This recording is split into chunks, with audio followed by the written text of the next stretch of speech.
Apa erti orang terang hati? Apa erti terang hati? Ha? Bijak. Lekas dapat? No, wrong. Orang terang hati artinya orang yang mudah menerima kebenaran. Itu orang terang hati.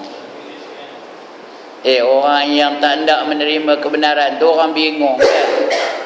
Orang bingung kan? Dah, orang bijak tu. Ya?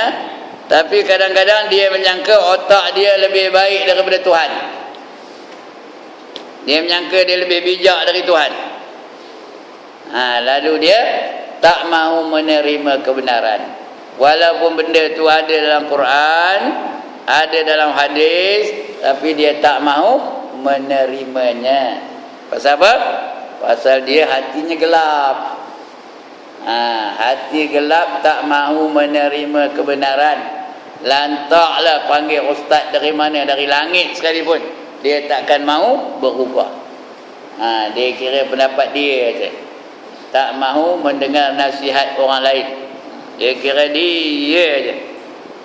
Sebab itu tuan-tuan dan puan-puan, kita kalau boleh biar kita terang hati kita. Nakkan terang hati, banyaklah berzikir. Kalau terang hati kita tu mudah menerima teguran orang. Walaupun teguran tu datang daripada kanak-kanak kecil, dia tetap menerimanya. Itu orang yang terang hati lah namanya. Orang gelap hati, bapaknya sendiri menasihat pun dia tak nak dengar. Maknya sendiri menasihatkan dia pun dia tak nak dengar. Guru dia menasihatkan dia pun dia tak nak dengar. Dia kira keras hati dia je lah. Itu orang yang gelap hatinya. Kita nak terang hati tu. Nakkan terang hati, banyak berzikir. Sebab zikir tu membukakan hati.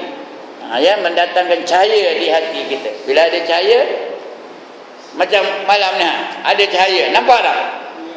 Nampak kan? Kerana ada cahaya. Kalau gelap, mana nampak? Okey, itu yang ke-15. Ada masalah? Kalau ada masalah, tanya on the spot. Jangan tunggu-tunggu karang. Ada masalah? Tak ada. Kalau ada, tanya on the spot. Jangan tunggu karang. Saya punya pengajian tak apa, boleh interrupt. Jangan karang-karang lupa pula nak nanya. Tengah ada masalah tu, tanya kejap-kejap itu.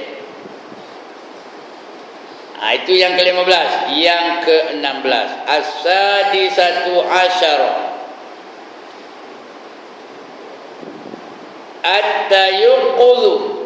As-sayuqudhu, ketab tak. At-tayuqudhu minal ghaflati indal khataratil mazmumah. Yang ke-16, jaga hati daripada lalai pada ketika datang cita-cita yang kejahatan. Kita banyak zikir, hati tu sedar kalau kita ada cita-cita nak buat maksiat. Dikejutkan oleh hati kita tu. Zikir kita tu menjaga kita. Bila nak buat maksiat je, kamu ni takkan nak buat maksiat, kamu dah pergi haji. Kamu ni takkan nak buat maksiat, kata hati, kamu dah umur tua, sudah 70 lebih, takkan nak nari lagi. Dikejutkan oleh zikir tu, menjaga kita ni daripada lalai dan daripada mengerjakan perkara-perkara yang mazmumah, perkara-perkara yang dicela oleh Allah Ta'ala. Zikir tu menggerakkan hati kita tu, supaya kita terhindar daripada perbuatan-perbuatan mazmumah. Orang yang selalu buat maksiat tu apa? Orang yang jarang-jarang benar berzikir. Itu yang rajin buat maksiat tu. Tak percaya, cuba tanyalah orang yang buat maksiat tu. Tanya, kamu semayang ke tak? Kebanyakannya tak semayang. Orang yang kena tangkap-tangkap haluan tu, tanyalah, kamu semayang ke tak? Ada yang semayang, tapi kebanyakannya tak semayang. Macam-macam masalah. Kerana apa? Kurang benar zikir. Kalau berzikir, zikir itu memelihara dia daripada melakukan mazmumah. Itu dia. Dia jaga kita. Dia menjadi pengawal kita, pengawas kita. Sedar aja dia. Allah sedarkan dia melalui kesedaran dia lah. Sebenarnya Allah yang menyedarkan dia tu kerana dia berzikir. Kalau tak berzikir, Allah biarkan dia. Itu yang dah umur 70 lebih nari lagi tu. Joget lagi tu. Umur dah 70 lebih. Tak percaya mau pergi naik kelab malam ni. Orang tua ke orang muda yang dalamnya? Agak-agak lah orang tua ke orang muda dalamnya mana? Agak cikgu. Orang tua ke orang muda? Orang tua. Orang muda mana ada duit? Coca-Cola RM12 reganya. Yang banyak orang tua, pensin ada, anak mari lagi. Lagi apa? Lagi saham ada, dan sebagainya. Orang muda mana ada duit? Itu yang banyak melakukan maksiat tu orang tua. Bila agak saya baca surat khabar? Tadi rasanya. Tadi rasanya dalam metro. Saya melidak baca aja. Seorang pegawai polis. Bukan pegawai. Korporal rasanya. Ada tak? Kena tangkap. Khalwat tengah makan tuala dia. Rasanya tadi ni. Ada tak baca tadi? Tengok orangnya. Ini korang 50 umur. Kalau tak ada pun dekat 50 lah. Belasan tahun jarang. Pasal apa? Pasal korang benar zikir Baik, yang ke-16 dah. Yang ke-17. As-sabi'atu asyara annahu jalisullahi ta'ala bila takyifin wala taqdidin liqaulihi ta'ala ana jalisu man zakarani. Artinya yang ke-17, bahawa orang yang berzikir itu iaitu seolah-olah duduk hampir kepada Allah. Seolah-olah ini maknawi, simbolik. Bukan dia betul-betul duduk dekat Allah. Allah bukan ada tempat. Allah tu tidak di kiri, tidak di kanan, tidak di depan, tidak di belakang, tidak di atas, tidak di bawah. Kena betul kan tidak tu? Macam kita dengar cerita Isra' Mi'raj. Nabi Muhammad naik ke Sidratul Muntaha, berjumpa dengan Allah Ta'ala di sana. Bukan Allah tu berada di Sidratul Muntaha. Jangan silap. Allah tidak bertempat. Yang berada di Sidratul Muntaha siapa? Nabi Muhammad. Allah tu di mana-mana pun ada. Bukan makna Allah tu ada di Batu Tiga ni, Allah tak ada di kampung, gitu kan? Allah ada di England, dia tak ada di Singapura, gitu kan? Di mana-mana pun Allah ada. Dia bukan perlu kepada tempat, kerana dia yang mencipta tempat. Kena betulkan akidah tu. Ini pun begitu juga. Seolah-olah dia duduk hampir dengan Allah Ta'ala. Dengan tiada berkaifiat. Tak ada cara, tak ada metod dia berdekat dengan Allah Ta'ala tu. Dekat aja. Dan tiada berhad. Tak ada limited. Tak ada berhad. Kerana firman Allah di dalam hadis Qudsi, akulah duduk hampir akan orang yang menyebut akan daku. Ini hadis Qudsi. Hadis Qudsi ni artinya mesejnya dari Allah Ta'ala, susun katanya dari Nabi Muhammad sallallahu alaihi wasallam. Itu artinya hadis Qudsi. Dia bukan Quran. Hadis Qudsi. Aku ni dekat dengan orang yang menyebut nama aku. Jadi kalau dah kita sedar Allah tu dekat dengan kita, lalu kena buat maksiat, lalu kena ngumpat, lalu kena nari, lalu kena berjoget, lalu kena minum arak, lalu kena ambil nombor ekor. Kenapa? Dia sedar Allah tu dekat aja dengan dia, sentiasa berada bersama-sama dengan dia. Itu namanya makam apa? Ihsan. Makam ihsan. Ihsan itu apa artinya? Dia beribadah seolah-olah dia melihat Allah. Sekiranya dia tak boleh melihat Allah, dia sedar bahawa Allah melihat dia. Itu namanya ihsan. An ta'budallaha ka'annaka tarah. Fa in lam tarahu, kalau dia tak boleh, fa innaka yara, sedarlah bahawa dia sentiasa melihat kita. Allah nampak tak kita? Nampak apa kita buat pun Allah tahu. Rasa hati kita tu pun Allah tahu. Apa dalam hati kita tu pun Allah nampak. Kita bersungguh-sungguh nak beribadat, Allah tahu. Kita cincai-cincai je pun Allah tahu. Semua Allah tahu. Allah itu dia tahu alimul ghaibi wasyahadah. Allah tahu yang ghaib dan juga yang nyata, yang terang. Semua Allah tahu. Satu pun tidak ada tersembunyi dari Allah Subhanahu wa taala. Jadi kalau kita sedar Allah tu hampir je dengan kita, kita akan membuatkan sesuatu yang Allah gembira, yang Allah suka. Tak ada kita buat sesuatu yang Allah benci, yang Allah marah, yang Allah murka.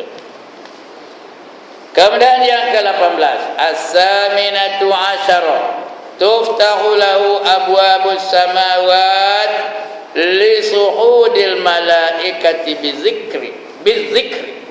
Artinya yang ke-18, dibukakan baginya segala pintu langit. Allah bukakan pintu langit kerana menaik malaikat dengan zikir itu. Setiap kali kita zikir tu dia bawa malaikat naik ke langit. Naik langit pertama, ketiga, sampai langit ketujuh, sampai ke hadrat Allah Subhanahu wa taala. Setiap kali kita berzikir. Sebab itu dia suruh kita berzikir pagi dan petang, Itulah. Allahu akbaru kabiran walhamdulillahi katsira wa subhanallahi bukratan wa asila. Dan bertasbihlah kamu dengan tasbih yang banyak pagi-pagi dan juga petang-petang. Tasbih kita tu dibawa malaikat naik ke langit. Bukan disimpan di bumi ni, dibawa ke langit. Disimpan di bawah arasy sana. Hari kiamat besok pahala itu akan kembali kepada orang yang menyebutnya tu. Itulah yang membantu dia nanti menjawab soalan munkar dan nakir, membantukan dia untuk dapat naungan arasy, dan sebagainya. Banyak sebut nama Allah. Kerana apa? Dibuka pintu langit, tak ada ditutup pintu langit tu, dengan syarat ikhlas. Apa aja kita buat kalau nak diterima oleh Allah Ta'ala, mahayang ke, puasa ke, zakat ke, haji ke, zikir ke, apa aja kita buat, kalau nak diterima oleh Allah Ta'ala, yang pertama hendaklah cukup. Kalau semayang cukup semayangnya, itu yang pertama. Yang kedua hendaklah betul. Kalau tak betul, tak adalah. Semayang tak betul, ditolak oleh Tuhan. Bacaan dalam semayang tak betul, ditolak Tuhan. Tahiyat tak betul, ditolaklah. Yang ketiga ikhlas. 3 perkara dia nak ada. Gerak-geri tak betul, macam Allah tolak. Bacaan tak betul, macam Allah tolak. Sebab itu kena cek balik ibadah kita, semayang kita, haji kita dan sebagainya. Itu sebab kata Nabi, berapa ramai orang yang semayang di akhir zaman, tiada semayang baginya melainkan penat dan lelah semata-mata. Berapa ramai orang yang puasa, kam min shaimin laisa lahu min siyamihi illa al-ju' wal 'atash. Berapa ramai orang yang puasa tapi tiada puasa baginya melainkan lapar dan dahaga. Itu dia. Kena jaga. Kemudian kena ikhlas semata-mata kerana Allah, bukan kerana orang lain. Itu yang ke-18, Iaitu dibukakan baginya segala pintu langit kerana menaik malaikat dengan zikir itu. Malaikat itu menaikkan zikir itu ke langit. Yang ke-19, at-tasi'atu asyara, yashhadu laka kullu syai'in yasma'uka min jami'il makhluqati wa tuhibbuka biqa'ul ardi wa yaftakhiru wa yaftakhiru ba'daha ala ba'd. Artinya yang ke-19, menaik saksi bagimu tiap-tiap sesuatu yang mendengar akan dikau pada segala makhluk. Kita berzikir dalam surau ni, mana makhluk-makhluk yang dengar, semut ke, kredit ke, lagi apa yang ada dalam surau ni, cicak ke, tikus ke, di luar tu belalang ke, asal dia dengar lah kita berzikir ni. Tambah saya ngajar ni zikir lah ni, ya, mikrofon kuat pula, katak dengar, lagi lalat dengar, ada lalat dua, ada kan, lalat dengar, nyamuk dengar. Mereka itu nanti menjadi saksi. Kalau ada lombong dekat tu, ikan keli dengar, lagi ikan apa dalam, ikan keli lagi, ikan apa, ikan kala dengar lagi, ikan apa, ikan lampam lagi, ikan telepia dengar, ikan peret dengar.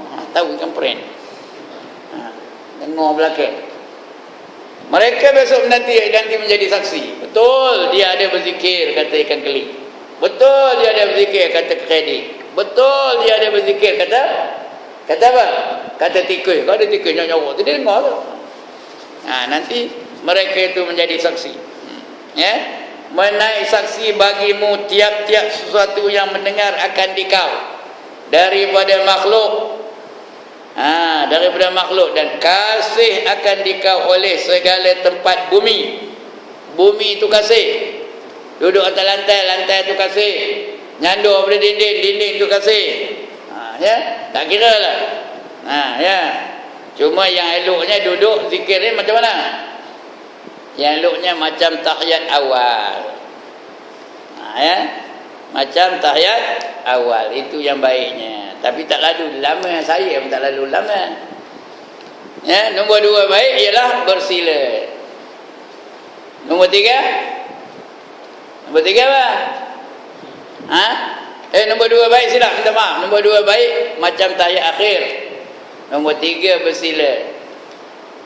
Yang paling tak guna nyandur belunjur. Itu tak guna. Udahlah nyandur belunjur pula. Ya. Kecuali dia ada penyakit, itu lain cerita, ya. Itu dia tidak tertakluk dengan apa-apa hukum. Ya. Itu dia tuan-tuan dan puan-puan. Menaik saksi bagi tiap-tiap sesuatu yang mendengar akan dikau oleh segala makhluk, dan kasih akan dikau oleh segala tempat bumi yang kau zikir padanya, dan bermegah-megah ia setengahnya atas setengahnya. Dia betul megah nak jadi saksi tu. Ya, aku megah megah nak jadi saksi. Menjadi saksi bagi pihak kita. Yang ke-20, al-isruna riqqatul qalbi wa khusyu'uhu inda dzikri. Artinya yang ke-20, lembut hati dan khusyuk ia pada ketika berzikir itu. Orang lembut hati ni serupa macam orang terang hati juga. Apa kata orang lembut hati? Apa kata orang lembut hati? Mudah menerima kebenaran. Itu orang lembut hati. Lawannya keras hati. Orang keras hati apa? Nak tumbuk aja? Orang keras hati tu kadang lembut je, tapi keras hati. Lantaklah orang cakap, dia tak puji. Itu keras hati lah tu. Tak mau dengar, tak mau berubah. Itu orang keras hati tu. Walaupun dia lembut aja cakapnya, senyum aja, tapi dia tak mau dengar cakap orang. Itu keras hati namanya. Tak mau melakukan perubahan ke arah kebenaran. Ya, ini ke arah kebenaran. Dia tak timbang cakap orang tu betul ke tidak. Dia kira tolak aja. Dia tak kira orang cakap tu betul ke salah ke, dia tak kira. Dia kira tolak aja. Itu orang keras hati. Kalau orang tu keras hati, maka dia kekallah dalam keadaan kebatilannya, kekallah dalam kemurkaan Allah Ta'ala sampailah dia mati. Itu orang keras hati. Ya. Tapi zikir ni boleh menolong dia melembutkan hatinya, boleh menolong dia jadi khusyuk. Khusyuk itu artinya tetap, badannya tetap, zikirnya tetap, istiqamah dalam berzikir. Dan pada ketika berzikir itu